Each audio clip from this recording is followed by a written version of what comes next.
English Easy Podcast. Hello, learners. Welcome back to English Easy Podcast, your partner to learning English. We are so incredibly glad to have you here with us today. We really are. And I want to start by asking you a question. Have you ever been in a situation where you had the absolute perfect words queued up right there in your head, but you just stayed completely silent? Oh, I think we all know that feeling. Right. Your heart starts racing, your palms get that familiar layer of sweat. Yeah, the nervous sweat. Exactly. And this loud voice in your mind just screams, "What will they think of me?" It is such a loud voice, too. It really is. And instead of sharing your genuinely brilliant idea, you end up doing that familiar routine. Smiling, nodding, pretending everything is totally fine while you just quietly fade into the background. It's a profoundly universal experience. I mean, it really is. In that moment of opportunity, your body physically reacts to the fear. Yeah. You shrink down, and you just let the window close. And then, of course, maybe 12 hours later, you're standing in the shower. Oh, the classic shower speech. Yes. The water is running, and suddenly, you deliver the most powerful, articulate speech of your entire life. And your English grammar is absolutely flawless in the shower. Totally flawless. The vocabulary is super sophisticated. The delivery is passionate. But unfortunately, your only audience members are the shampoo bottle and a bar of soap. Exactly, just the soap. But, our mission for today's deep dive is to fundamentally change that narrative for you. That's right. We're going to really deconstruct this specific paralyzing fear of what other people think. Because the ultimate goal here is to equip you with the mental tools to stop feeling small, right? To stop holding your words back and to start actively using your voice. Which is especially crucial when you're navigating the challenge of speaking English in public or, in a workplace meeting or a university classroom. Right. And I want to set the tone right up front here. This deep dive is a very friendly, completely safe space. Absolutely. No judgment here. None at all. If you are an intermediate English learner, you are in the exact right place. We're going to unpack some really significant psychological concepts today. We are. But don't worry, because later on, we'll actually pause the analysis for a special pronunciation and vocabulary session, just to help you really integrate these new words. So for right now, your only job is to just relax. Yeah, just let the ideas move through you. Don't even worry about catching every single syllable. Right, because knowledge is really most potent when we understand its origins. That makes sense. So to dismantle this fear of speaking, we first need to look at its foundation. Right, because it doesn't just come out of nowhere, does it? Exactly. A crippling fear of public speaking or making language mistakes doesn't just spontaneously generate on a random Tuesday. Well, so where do we usually find the root of this? Because, it feels so massive when you're standing in front of a group. You just assume the origin must be some major traumatic event. You'd think so, right? But the irony is that the source is usually incredibly mundane. Wait, really? Like what? We're typically talking about a tiny, offhand comment, or maybe a careless joke, or a brief moment of laughter in a school classroom years ago. Wow. Yeah. Perhaps a classmate pointed out a grammar mistake you made, or a teacher corrected your pronunciation just a bit too harshly. I can totally picture that. Right. And in the grand scheme of an entire lifetime, it seems minor. But to a developing brain, social rejection registers as an actual survival threat. So it leaves a lasting psychological scar. It really does. That feels so intensely unfair. How so? Well, think about it. A moment that takes literally 1 second for the person laughing they walk away and immediately forget they even did it. Yeah, they don't even remember. Right, but it somehow solidifies into a permanent, unbreakable law for the person who is laughed at. It becomes their reality. Exactly. Why does one old, seemingly insignificant memory dictate whether we raise our hand 10 years later? It really comes down to how our brains process and store social threats. Evolutionarily speaking, being laughed at meant you might be cast out of the tribe. Oh, and being cast out meant danger. Right, it meant you might not survive. So these negative moments are practically designed to stick around. They just stay active in the nervous system. Much longer than positive memories, unfortunately. And because they stay active, they slowly begin to permeate other areas of our lives. Oh, I love the way the source described this. It's like water seeping through tiny, invisible cracks in a brick wall. Yes, that is a perfect visualization. Because, you don't notice the moisture at first, but if you ignore it, eventually the entire foundation of the wall is just damp and compromised. Exactly. The fear starts in one specific middle school English class. But then it travels into your professional life. And your adult friendships and even your daily interactions at the grocery store. Yeah. The structural integrity of your confidence is just compromised. And I think this is highly visible in university settings, too. Oh, definitely. Like, imagine a professor finishes a dense lecture and asks, "Are there any questions?" And you have a fantastic, insightful question ready. Right. Your hand physically twitches. The impulse to participate is there. But then that damn foundation crumbles. Yeah, you pull your hand down, you rationalize your silence, and you just tell yourself, it's better to stay safe. We convince ourselves that everyone in that lecture hall is just waiting for us to misuse a verb tense. We really do. We imagine this giant, blinding, theatrical spotlight shining directly on our desk. Illuminating every single mistake for the whole world to scrutinize. It's terrifying. But what does psychology actually say about that spotlight? Well, psychologists refer to this as the spotlight illusion, or the concept of the invisible audience. The invisible audience. I like that. Yeah, when our anxiety spikes, cognitive egocentrism kind of takes over. We assume our internal panic is externally obvious to everyone. Right, but the invisible audience is really entirely a projection of our own hypervigilance, isn't it? Precisely. Because in reality, everyone else in that lecture hall is sitting under their own imaginary spotlight. Dealing with their own internal panic. Exactly. The people around you are intensely focused on their own immediate reality. Like calculating if they have enough time to grab a coffee before their next class. Or worrying about an email they forgot to send, or wondering if their outfit looks strange. Right. You are not the central protagonist in the movie playing in their head. Not at all. Most of the time, you are simply an extra walking silently in the background of their busy lives. You know, that is strangely comforting. It takes the pressure off, doesn't it? It really does. If we're just extras in the background, there's no real pressure, but... Oh, what? Well, knowing that logically doesn't always translate to feeling it physically. No, it rarely does. If we know the spotlight is an illusion, why do we still find it so incredibly exhausting to just be our authentic selves? Because after years of that water seeping into the brick wall, hiding becomes a highly practiced, automatic survival mechanism. We trade our genuine identity for a curated performance. We construct a character that we believe is immune to criticism. Oh, wow, yeah.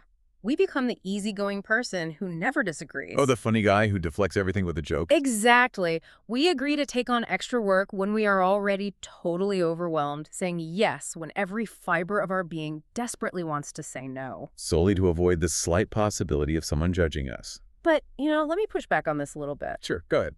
I hear the argument for being authentic, but practically speaking, isn't it just easier to be the safe person who blends in? It might feel easier in the moment. Right, because life is stressful enough, and agreeing with a group prevents conflict. Flying under the radar just seems like a highly logical strategy to conserve energy. It functions as a short-term shield, absolutely. But it demands a terrible long-term cost. Yeah, long-term cost. Yeah. There's a profound insight on this exact trade-off.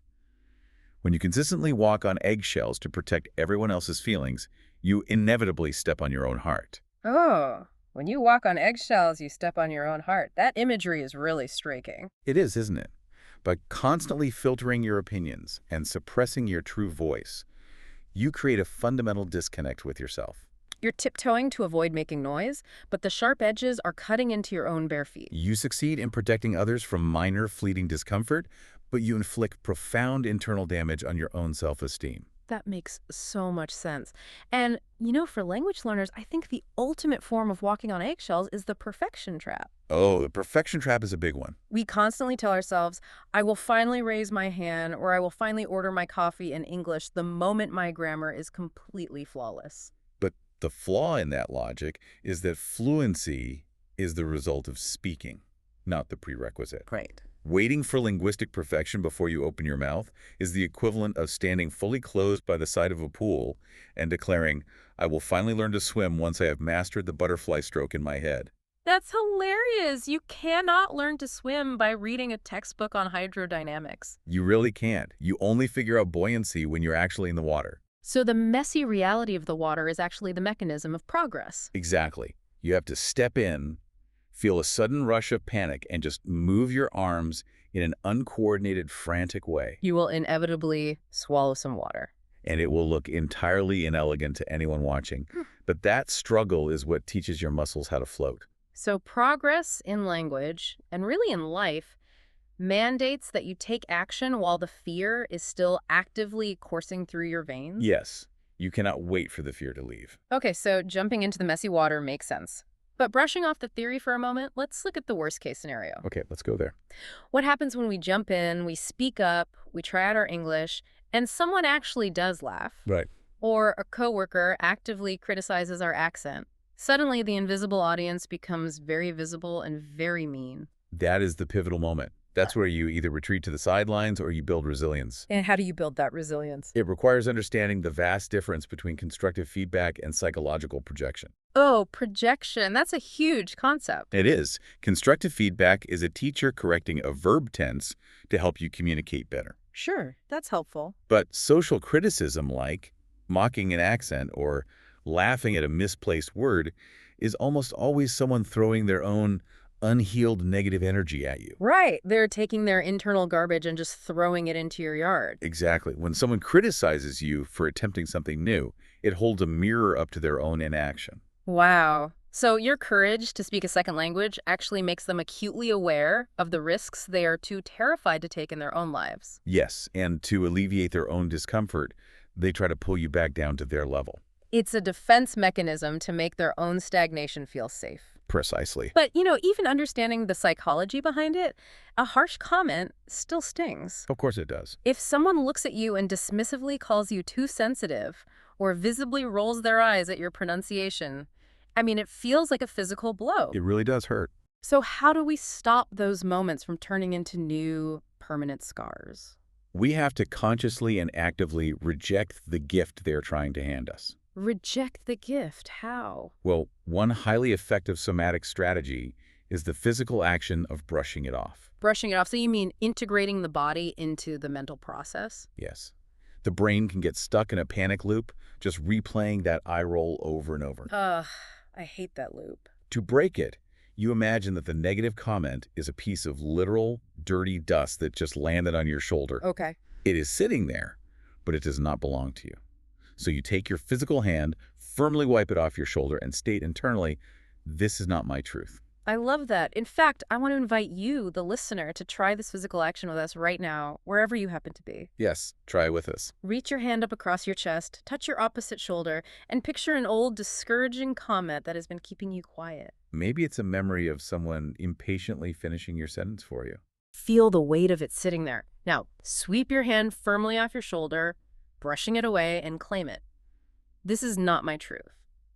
It might feel slightly theatrical at first, Just a little. but engaging the somatic nervous system physically interrupts the anxiety response. You are taking the narrative control back from the person who criticized you. That is so empowering. Defense is incredibly important. Knowing how to brush off the dust keeps us from being crushed. It's essential. But defense alone doesn't get my hand raised in the lecture hall. How do we go on the offense? How do we proactively build the courage to speak English every single day? We have to stop treating confidence like a magical personality trait and start treating it like a muscle. Right. Nobody is born wearing sunglasses, holding a microphone, and radiating unshakable self-assurance. Exactly. True confidence is forged through deliberate repetitions, much like building physical strength in a gym. So you don't start by deadlifting 400 pounds. No, you start with the lightest weights available. Okay, so we need a social workout routine. If we want to build the speaking muscle, we need small, manageable, daily challenges. Tiny reps in your everyday environment. Let's look at what this actually means in practice for our learners. Okay, let's give them some scenarios. So a level 1 rep could simply be saying a cheerful hi to a neighbor in English rather than just nodding. That's a great start. Low stakes. Exactly. A level 2 rep might be leaving a single short sentence in English in the comment section of a YouTube video, knowing that strangers might read it. I love that. And level 3. Level 3, asking one clarifying question in your university class, even if your voice shakes slightly. Yes. Let the voice shake, but ask it anyway. And a level 4 rep for authenticity, Yeah. replacing the automatic "I'm fine" with one honest sentence today. Oh, that's a powerful one. Right. If a colleague asks how your weekend was, try saying, "Actually, I am a bit exhausted today. How was yours?" Those are brilliant, scalable challenges. And the secret to successfully completing these reps without getting overwhelmed by anxiety is a fundamental strategy shift. A mindset shift. Yes, you must intentionally transition your mindset from fear to curiosity. Hmm. Approach every single interaction as if you are a scientist conducting an experiment. Oh, the scientist mindset changes the whole dynamic. It really does. Because fear asks, what if I look foolish? What if they judge my accent? But a scientist isn't terrified of a failed experiment. A negative result is just data. Right. Curiosity asks, what might I learn if I deploy this sentence right now? Let's observe how this person reacts. It detaches your personal worth from the outcome of the conversation. So if you use the wrong vocabulary word and the barista looks confused, it isn't a devastating blow to your identity. Not at all. It is simply data indicating that you might need a different word next time. To really cement this experiment protocol, I have a specific challenge for you. The next time you have a conversation in English, I want you to ask yourself two very specific questions immediately afterward. Write these down, they're important. Question 1, what surprised me? And question 2, what went well? Notice that we are not asking, what did I mess up? Exactly.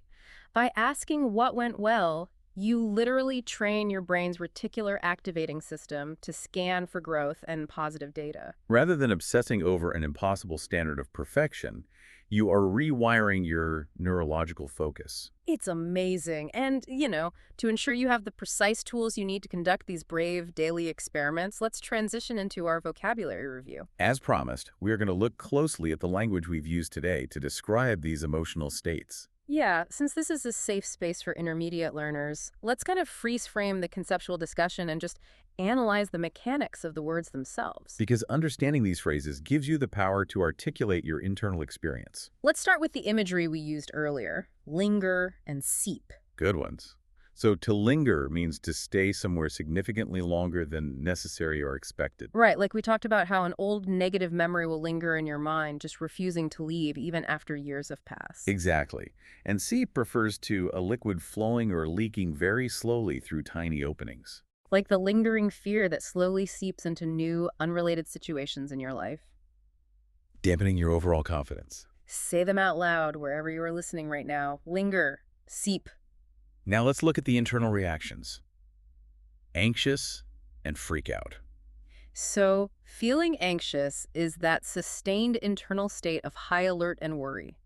Your chest tightens, your breathing becomes shallow, and you are preoccupied with potential judgments. And to freak out is a very common informal phrase. Oh, we use that one all the time. We really do. It means to suddenly experience an extreme, visible spike of panic. It is that intense internal scream when the professor unexpectedly calls on you in front of the whole room. Right, you just freak out.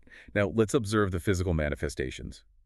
Shrink back and hold back. Okay, so to shrink back means to physically pull your body away, like to fold your shoulders inward and make yourself as small as possible to evade attention. And to hold back means to suppress an action or a thought. You have the words ready, but you hold them back behind your teeth, keeping them captive. Next is our ultimate goal. Authentic. Being authentic means presenting the genuine, unedited version of yourself. You are not putting on a performance or playing a safe character to please the crowd. You are true to your own core. But the direct opposite of authenticity is our next phrase, walk on eggshells. Imagine trying to cross a kitchen floor covered in incredibly fragile eggshells without producing a single crack. That sounds exhausting. It is. It describes the exhausting, delicate effort of trying not to upset anyone, being overly cautious with every word you choose. Then we have our physical defense mechanism, brush off. To brush off means to easily and deliberately ignore a negative comment or criticism. You treat the insult as trivial, refusing to let it penetrate your self-worth. You literally just brush it off. Finally, our strategy for the daily reps.